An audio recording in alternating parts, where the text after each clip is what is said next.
our feature presentation this week is Nanny. Nanny made its world premiere at last year's Sundance Film Festival and actually ended up winning the big jury grand prize there. So that's like the big award that you can win at Sundance. Wow. It just came out on Amazon Prime. So the movie is about a woman from Senegal in Senegal. Africa, yeah, in West Africa. She takes on a job as a nanny. She's trying to save up money to bring her son to America. As soon as she takes the job, though, a violent presence begins to enter her thoughts. So, Nanny from 2022, and actually, more accurately, this movie just came out like 2 months ago. Um, this is a better example of Black excellence than Dr. Black, Mr. Hyde, I would say. I would agree with you. This is much more focused and has a much clearer at times message. Definitely. I think it does a really good job of foreshadowing, like throughout the movie. Mm-hmm. Like it just drops little things. Like there's a part where the nanny, and I forget her name, Aisha. Aisha, Yeah, where she meets the husband of the people that she's working out for the first time, and I think he takes her out to lunch, and she just kind of mentions casually to him, like, I'm not going to be working here for a long time. And it's already planted in your head as like a genre fan, like, oh, is she going to die? Is she going to get arrested? Is she going to disappear? Like, what's going to happen here? So, and there's little comments throughout the movie like that. There definitely are. This movie, oh man. So this movie is pacing may have been a little bit of a problem for me. Because it is an hour of that, sir. It is a good hour at least of hints and clues. And if you are a patient film goer, then you might be okay with that. I am not always the most patient film goer, and it was a problem for me. I'll say this about Daddy. So I remember last year we talked about it kind of briefly, just like how it won the grand jury prize, and then before that at Cannes, Titania or whatever had won so it was kind of like this horror renaissance at film festivals type of thing. So I was really excited to see this. I've been wanting to see it for a while, and I agree with you.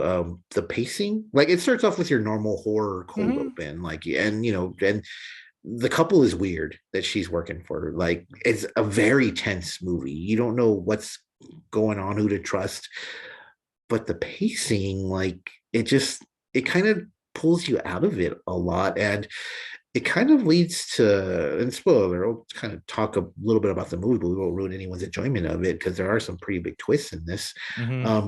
It does lead to a very flat ending. Yeah. And so this movie, damn, I actually had to like split this up, right? So I started watching it last night. And I got, like I said, I got about an hour in, and I was like, man, I'm gonna have to be more awake and with it, because maybe it's me, man. Maybe just because I'm tired and it's been a long day.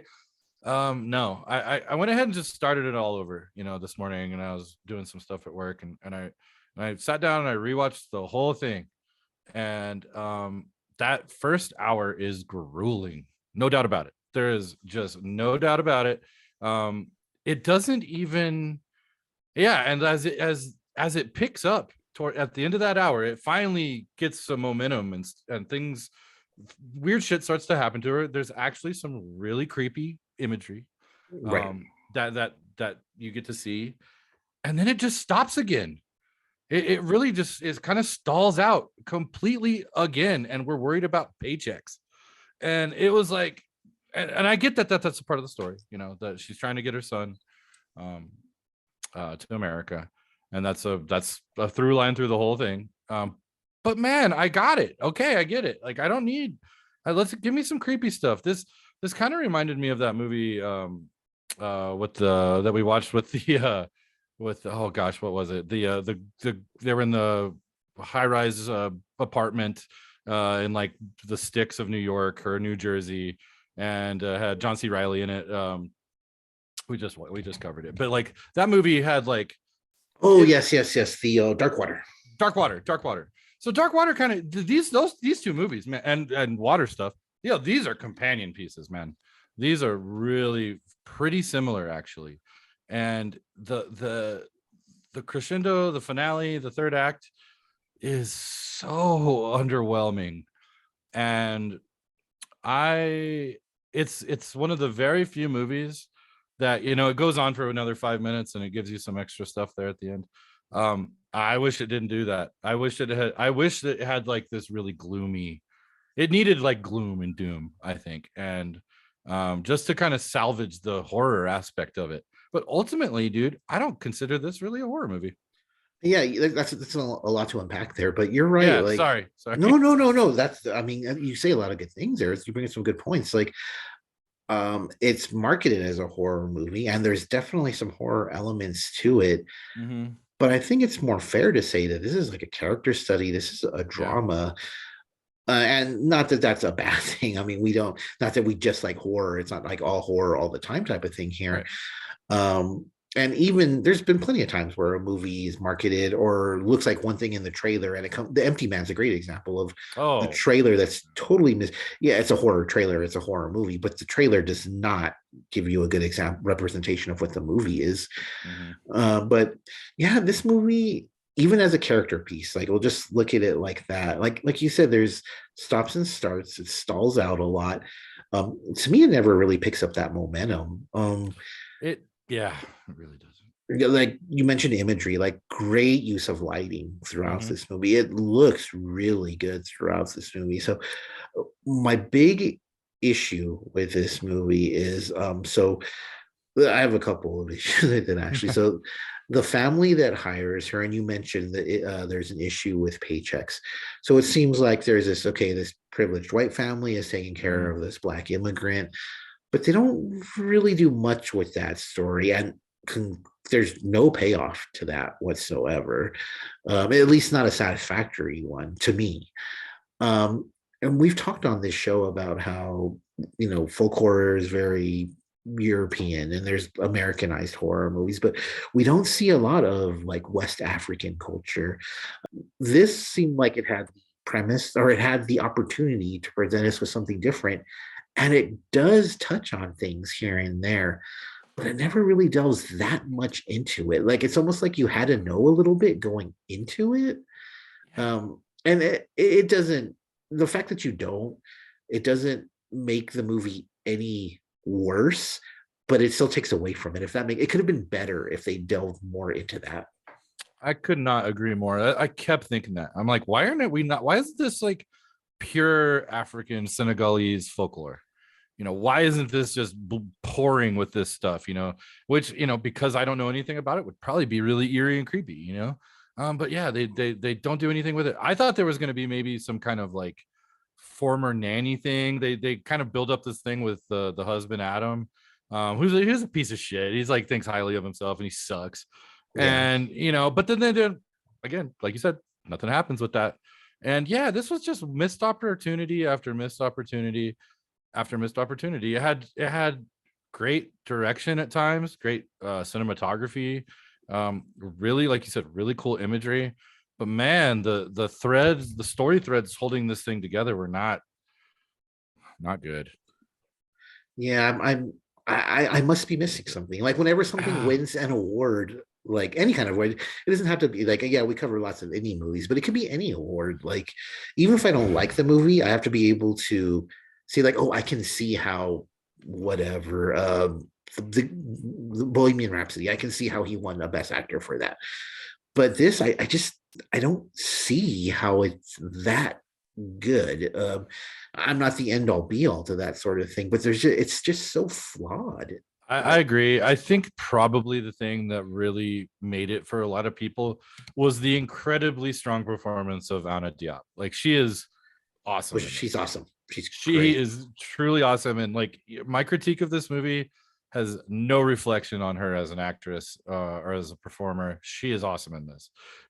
Michelle Monaghan does Great. she's great, She's frazzled, Yeah. frustrated, and Cynthia Walsh suspicious. and super suspicious. Again, more stuff that you could have done stuff with, man.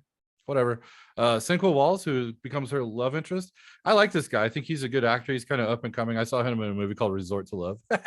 But I like him. I think he's really good in it. He's not in it a lot, but when he's in it, he's good. The grandmother character is intriguing and good, but it's just so thin, man. It's like thin chicken broth. It's like no meat in there, man. Surprisingly, this has a lot in common with Dr. Black, Mr. Hyde, because they introduce these things. The grandma, great example.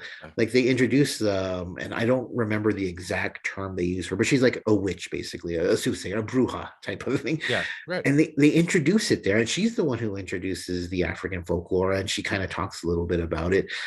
But then they just like drop a name, and they're like, "Oh yeah, that's the trickster for misfortune and luck," but they're actually looking out for you, and that's all that they say. So, and if you're just going to base it on the characters and you're just going to base it on the story and forgetting any horror elements whatsoever, like there's just not a lot of meat on the bones there either. Yeah. Like it's a cool like few weeks in the life of type thing, but I mean, I don't know. Like you said, it's almost 2 hours. It'll be a pretty difficult watch for a lot of people. Yeah, it was a struggle for me, and I truly I wish it wasn't, man. I had high hopes for this movie going into it, Yeah. and it was one of those things that I was like, okay, all right, no, I'm waiting a little bit, looking at my watch, okay. And as the movie just went on, my patience just started to really kind of go out the window. So that's not a pleasant viewing experience, and I think you kind of have the same thing. Yeah, it's like, and nothing against slow burn horror movies. I Nothing. love the witch, love Hereditary, which is a little bit faster, but Mhm. it still takes its time. And I was just waiting for this to build Mhm. and to build. And man, the family she's working for, there's so much there. Like I was wondering, okay, what are they up to? What are they up to? I was wondering about what was going to happen with her son. I was wondering how the relationship, everything, like it was just a bunch of questions that were never answered. And then Mhm. the ending, I think, oh, the actual ending is supposed to be very hopeful, I think, Mhm. but it's because the previous moment, to me, wasn't all that sad. Yeah, it's shocking and it sucks that it happened, but it wasn't that emotional gut punch that they were going for me. Right. That the ending wasn't all that enlightening, I guess. No, and in a movie that took its sweet ass time, it rushed the ending. So why do that? It was like that was like a choice that I was just like, why did you do that? And again, I always wonder about these end of movie sequences. Was that part of the story? Did they add that on because it was just so fucking gloomy? Otherwise, I don't know, but it didn't work for me. Well, the other option was if they didn't rush the ending, then they could have gone at the pace they were going. It would have been another 45 minutes to an Which hour. you're right, which sounds good. I'm kind of glad they rushed the ending. And you're right, it was very rushed based on the rest of the movie. So, Nanny, it's on Prime Video right now. See or no see? I'm gonna drop a no C on this, unfortunately. I think there's some potential there from the filmmaker. There's some great acting in this, but this is a pass for me. There's a lot of good in this movie. Mhm. Lots and lots and lots of good, but it's like a rough draft. I would also say, and I'm surprised, but I would completely pass on this movie.